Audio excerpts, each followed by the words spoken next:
बिस्मिल्लाहिर्रहमानिर्रहीम। अस्सलाम वालेकुम नाज़रीन कराम, मैं हूं मखदूम शहाबुद्दीन और आप देख रहे हैं मेरा फेसबुक और यूट्यूब चैनल। उम्मीद करता हूं आप सब लोग बखैर आफियत होंगे और जहां भी होंगे अपने अहले खाना समेत खुश भी होंगे और महफूज भी। नाज़रीन कराम, मुल्तान के निश्तर अस्पताल की छत पर 500 लावारिस लाशों का मामला, एक ऐसा केस जिसने पूरे पाकिस्तान को हिलाकर रख दिया है। ये गली सड़ी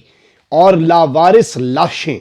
किसकी हैं और एक अस्पताल की छत पर ये लाशें क्या कर रही थीं? अब ये मुअम्मा हल होता जा रहा है और मेडिकल तलबा जो हैं उन्होंने इस सारे मामले का भांडा फोड़ दिया है। एक जानिब तो पंजाब हुकूमत इंक्वायरीज का हुक्म दे रही है, लेकिन अब बहुत सी चीजें सामने आ गई हैं। ये मुर्दा अशखास कौन थे,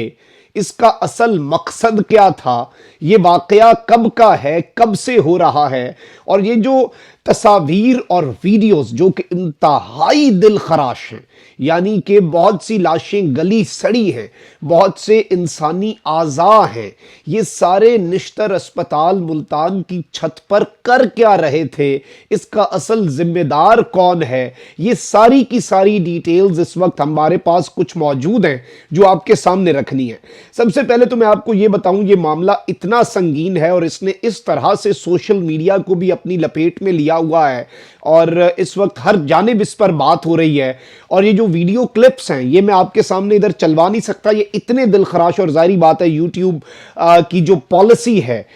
उस पॉलिसी के मुताबिक भी, लेकिन ये निश्तर अस्पताल की छत के ऊपर वीडियोज आ रही हैं जिसमें इंसानी लाशें पड़ी हुई हैं और उसमें फिर गली सड़ी लाशें भी हैं, मसख शुदा लाशें भी हैं,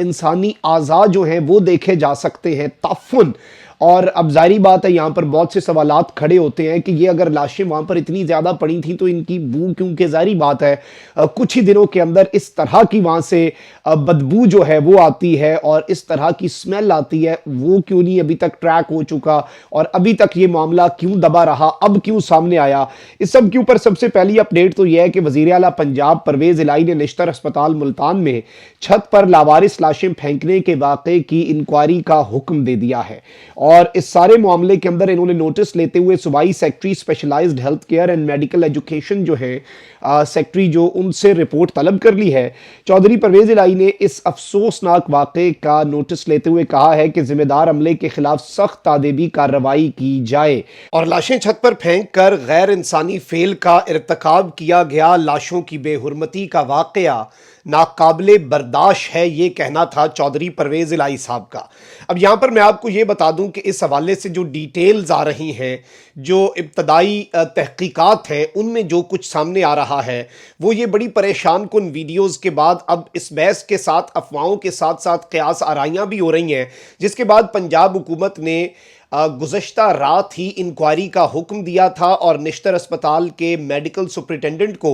3 दिन के अंदर अंदर वजाहत पेश करने का हुक्म दिया था। अब इस सारे मामले के अंदर पंजाब हुकूमत की जानिब से जो निश्तर अस्पताल के मेडिकल सुपरिटेंडेंट को ख़त लिखा गया उसमें इस सारे मामले के ऊपर 3 दिन का वक्त दिया गया और अब इब्तदाई तफ्तीश जो आई है उसमें बताया गया है कि ये नामालूम अफराद की लाशें थीं जो मकामी पुलिस ने मेडिकल स्टूडेंट्स के तालीमी मकासद के लिए निश्तर मेडिकल यूनिवर्सिटी के हवाले की थीं। और इस सारे मामले के अंदर मैं आपको ये बता दूं कि अब जो तफसीली तफ्तीश है वो 3 दिन के अंदर अंदर ये इंक्वायरी रिपोर्ट और ये पंजाब गवर्नमेंट को पेश करने का हुक्म तो दिया गया है, लेकिन इस सारे मामले के अंदर मैं आपको ये बता दूं कि इस इंक्वायरी के मुकम्मल होने से पहले ही पंजाब के वज़ीर आला के जो बेटे हैं मोनस इलाही, उनकी जानिब से सोशल मीडिया पर निश्तर मेडिकल कॉलेज की जानिब से दिया जाने वाला जो इब्तदाई मौक़िफ़ है वो भी शेयर किया गया था। और इस सब के अंदर मोनस इलाही के मुताबिक निश्तर मेडिकल यूनिवर्सिटी के एनाटॉमी डिपार्टमेंट के सरबराह ने अपने जवाब में ये वजाहत की कि ये लाशें नामालूम अफराद की थीं जो पुलिस ने निश्तर अस्पताल और निश्तर मेडिकल यूनिवर्सिटी के हवाले इस मकसद के लिए की ताकि उनका पोस्टमार्टम किया जा सके और उन पर ऑब्वियसली बच्चे जो हैं मेडिकल के वो सीख सकें। और एनाटॉमी जो है वो जाहिर बात है, ये मैं आपको बता दूं कि जिस्मानी आज़ा के बारे में इल्म हासिल करने का मजमून है, जो मेडिकल कॉलेजेस में पहले 2 साल के दौरान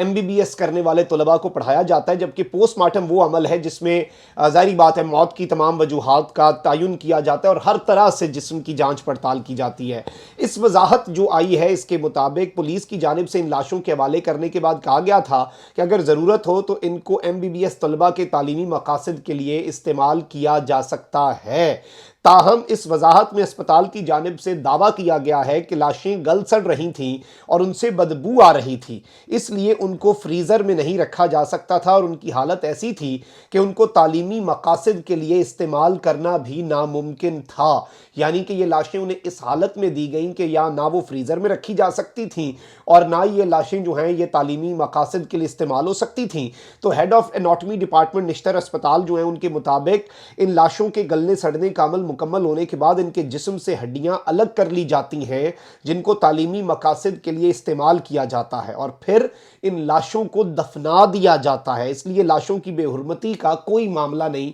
ये अब उनका मौक़िफ़ आया है। ये वो बता रहे हैं कि ये चीज़ सामने है कि भाई पहले इनके गल सड़ने के बाद हड्डियाँ निकाल ली जाती हैं और फिर लाशों को दफनाया जाता है। और इस सब के अंदर मैं आपको ये बताऊं कि इस मामले के ऊपर एक प्रेस कॉन्फ्रेंस भी होगी और इसमें जो तलबा हैं उन्होंने भी बहुत सी चीज़ें जो हैं बताई हैं, और तलबा ने भी इस सारे मामले के अंदर कुछ मामलात के हवाले से चीज़ों को एक्सपोज किया है, जो कि बड़ी इंपॉर्टेंट है। और इस सब में मैं आपको ये भी बता दूं कि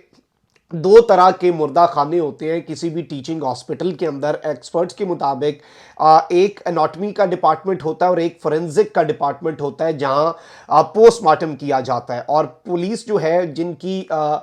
शनाख्त नहीं हो पाती, असूल ये कहता है कि वो पोस्टमार्टम के बाद अमानतन वो लाशें जो हैं वो मुर्दा खानों में रखी जाती हैं, तो वो अमानतन रखी जाती हैं। और अगर पुलिस मैयत के वरसा जो हैं उन तक पहुंचने में कामयाब हो जाती है तो लाशें उनके हवाले कर दी जाती हैं। लेकिन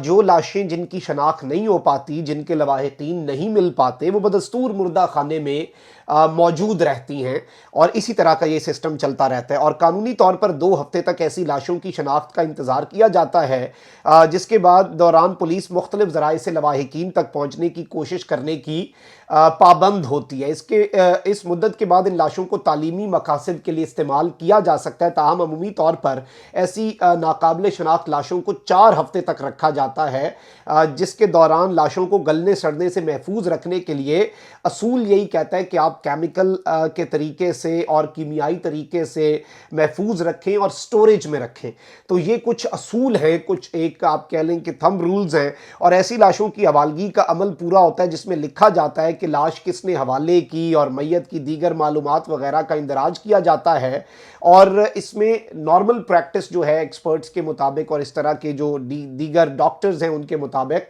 तो वो भी यही बात बता रहे हैं कि ये 3-4 महीने तक इसे सेफ रखना एक तरह से जिम्मेदारी होती है, और शनाख्त हो जाए तो फिर वो मैयत वापस कर दी जाती है। अब ये एक बहुत बड़ा सवाल है कि इस तरह से इन लाशों को ऊपर छत पर फेंक क्यों दिया गया अगर वो आपके तालीमी मकासद के लिए नहीं थी। एक इंसान है, बेशक लावारिस है, उसका कोई वारिस नहीं मिल रहा, कल को मिल भी जाता है, नहीं भी मिलता, इंसान है, और उसकी इस तरह से लाश को गलने सड़ने के लिए छत पर फेंकना, एक दूसरे के ऊपर लाशें पड़ी हुई हैं, ये एक चीज़ ऐसी है जो ज़ाहिरी बात है बड़ी अजीब सी, और इसमें मज़ीद तहकीकात भी होंगी। इब्तदाई यही डिटेल्स थी नाज़रीन इकराम जो आपके सामने रखी हैं। कमेंट सेक्शन में राय का इजहार ज़रूर करें। अपना बहुत ख्याल रखें। अल्लाह निगहबान। पाकिस्तान